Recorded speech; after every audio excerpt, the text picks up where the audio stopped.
എസ്തേർ 1-ാം അധ്യായം 1 മുതൽ 12 വരെയുള്ള വാക്യങ്ങൾ. മൊർദെഖായിയുടെ സ്വപ്നം. മഹാനായ അഹസ്വേരോസിന്റെ 2-ാം ഭരണവർഷം നീസാൻ മാസം 1-ാം തീയതി ജറാഹിന്റെ മകൻ മൊർദെഖായി ഒരു സ്വപ്നം കണ്ടു. ജായർ ബെഞ്ചമിൻ ഗോത്രത്തിന്റെ ഇഷിന്റെ മകൻ ഷിമയിയുടെ പുത്രനായിരുന്നു. സുസാ നഗരത്തിൽ ജീവിച്ചുകൊണ്ട് രാജകൊട്ടാരത്തിൽ സേവനം ചെയ്തിരുന്ന മഹാനായ ഒരു യഹൂദനായിരുന്നു മൊർദെഖായി. ബാബിലോൺ രാജാവായ നബൂഖദ്നേസർ യൂദ രാജാവായ യെഖൊനിയായോടൊപ്പം ജെറുസലേമിൽ നിന്ന് കൊണ്ടുപോകുന്ന തടവുകാരിൽ ഒരുവനായിരുന്നു അവൻ. സ്വപ്നം ഇതായിരുന്നു: ഭൂമുഖത്ത് ബഹളവും സംഭ്രാന്തിയും ഇടിമുഴക്കവും ഭൂതങ്ങളും ലഹളയും 2 ഭീകര സ്വപ്നങ്ങൾ പൊരുക്കാൻ ഒരുങ്ങി മുന്നോട്ട് വന്നു. അവ അതിഭയങ്കരമായി അലറിക്കൊണ്ടിരുന്നു. അവയുടെ അലർച്ച കേട്ട് സകല ജനതകളും നീതിമാന്മാരുടെ ജനതയ്ക്ക് എതിരെ യുദ്ധത്തിനൊരുങ്ങി.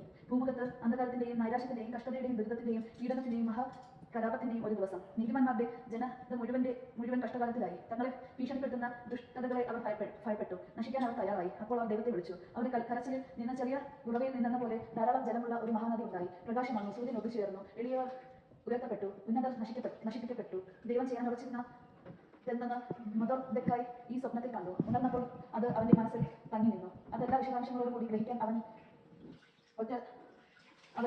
ഒറ്റ ദിവസം മുഴുവൻ ശ്രമിച്ചു. കൊട്ടാരത്തിന്റെ അങ്കണത്തിൽ കാവൽ നിന്നിരുന്ന ഗബേദ, താറ എന്നീ ഷണ്ടന്മാരോടൊപ്പം ഹെഗർനെ അങ്കണത്തിൽ വിശ്രമിക്കുകയായിരുന്നു അവർ. അവരുടെ സംഭാഷണം കേൾക്കാനിടയായി. അവരുടെ ഉദ്ദേശം ആരാഞ്ഞു.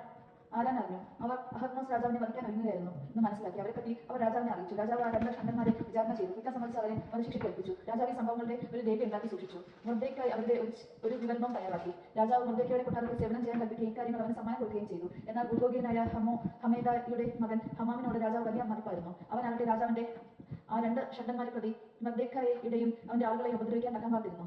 അഹസ്വേരോസിന്റെ വിരുന്ന്.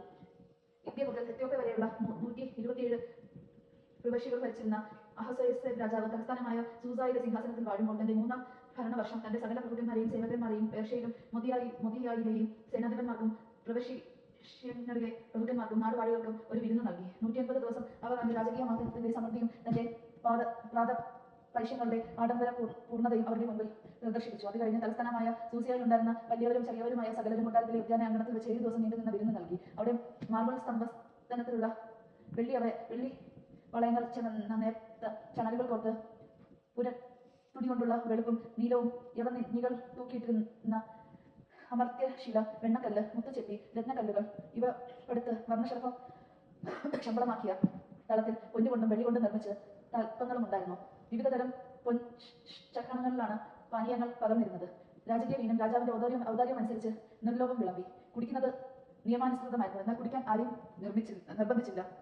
ഓരോരുത്തരുടെയും ഇഷ്ടം നോക്കണമെന്ന് സേവകന്മാർക്ക് രാജാവ് കൽപ്പന കൊടുത്തിരുന്നു. അഹസ്വേരോസ് രാജാവിന്റെ കൊട്ടാരത്തിലെ സ്ത്രീകൾ വാഷ്ടി രാജ്ഞിയും ഒരു വിരുന്ന് നൽകി. 7 ദിവസം രാജാവിന്റെ ഹൃദയം വീഞ്ഞു കുടിച്ചു. സന്തുഷ്ടമായപ്പോൾ വാക്ഷിതരാജ്ഞിയുടെ സൗന്ദര്യം ജനങ്ങൾക്കും പ്രഭുക്കന്മാർക്കും കാണിച്ചു കൊടുക്കാൻ വേണ്ടി അവരെ രാജകീയ കിരീടം ധരിപ്പിച്ചു. രാജസന്നിധിയിൽ ആനയിക്കാൻ അഹസ്വേരോസ് രാജാവ് കൊട്ടാരത്തിലെ സേവകന്മാരായ നഹൂമാൻ, ബിസ്ത, ഹർബോന, ബിഗ്ദ, അബാഗദ്, സേത്തർ, കർക്കാസ് എന്നീ 7 ഷണ്ടന്മാരോട് കൽപ്പിച്ചു. രാജ്ഞി കാഴ്ചയ്ക്ക് വളരെ അഴകുള്ളവളായിരുന്നു. ഷണ്ടന്മാർ അറിയിച്ച രാജകൽപ്പന അനുസരിച്ച് വിരുന്നിന് വാഷ്ടി രാജ്ഞി വിസമ്മതിച്ചു. തന്മൂലം രാജാവ് കോപിച്ചു. കോപം ഉള്ളിൽ ആളിക്കത്തി. നിയമത്തിലും ന്യായത്തിലും പാണ്ഡിത്യതുല്യമുള്ളവരോട് ആലോചന ചോദിക്കുക രാജാവ് പതിവായിരുന്നു. തന്റെ മുഖഭാവം ശ്രദ്ധിച്ചുകൊണ്ടിരുന്ന പേർഷ്യയിലെ മെദാക്കിയയിലും പ്രഭുക്കന്മാരായ കർഷേന, ഷെത്തേർ, അദ്മെദ, താർഷീഷ്, മേരേസ്, മർസെന, മെമുക്കാൻ എന്നീ ജ്ഞാനികളും പ്രഭുക്കന്മാരുമായ 7 പേരോട് രാജാവ് ആരാഞ്ഞു. നിയമമനുസരിച്ച് വാഷ്ടി രാജ്ഞിയോട് എന്താണ് ചെയ്യേണ്ടത്?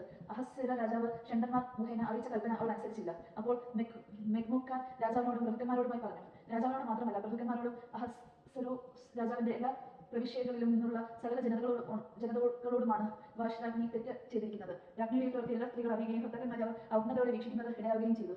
അവർ പറയും, തന്റെ മുമ്പിൽ വരാൻ അഹസ്വേരോസ് രാജാവ് വാഷ്ടി രാജ്ഞിയോട് ആജ്ഞാപിച്ചു. അവർ ചെന്നില്ല. രാജ്ഞിയുടെ പെരുമാറ്റത്തെപ്പറ്റി കേട്ട പേർഷ്യയിലും മെദയിലും വനിതകൾ അതിനെപ്പറ്റി ഇന്നും തന്നെ രാജാവിന്റെ സകല പ്രഭുക്കന്മാരോടും പറയും.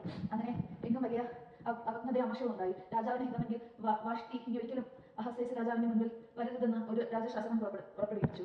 അതിന് മാറ്റം വരത്തക്ക വിധം അത് പേർഷ്യക്കാരുടെ മെദയാക്കിയരുടെയും നിയമങ്ങൾ എഴുതട്ടെ. രാജ്ഞി പദം അവളെക്കാൾ ശ്രേഷ്ഠനായ ഒരുവർക്ക് രാജാവ് നൽകുകയും ചെയ്യട്ടെ. അപ്രകാരം രാജകൽപ്പന വിസ്തൃതമായ രാജ്യങ്ങളും വിളംബരം ചെയ്യുമ്പോൾ സകല സ്ത്രീകളും വലിയവരും ചെറിയവരും തങ്ങളുടെ ഭർത്താക്കന്മാരെ ബഹുമാനിക്കും. ഈ ഉപദേശം രാജാവ് പ്രഭുക്കന്മാർക്ക് ഇഷ്ടപ്പെട്ടു.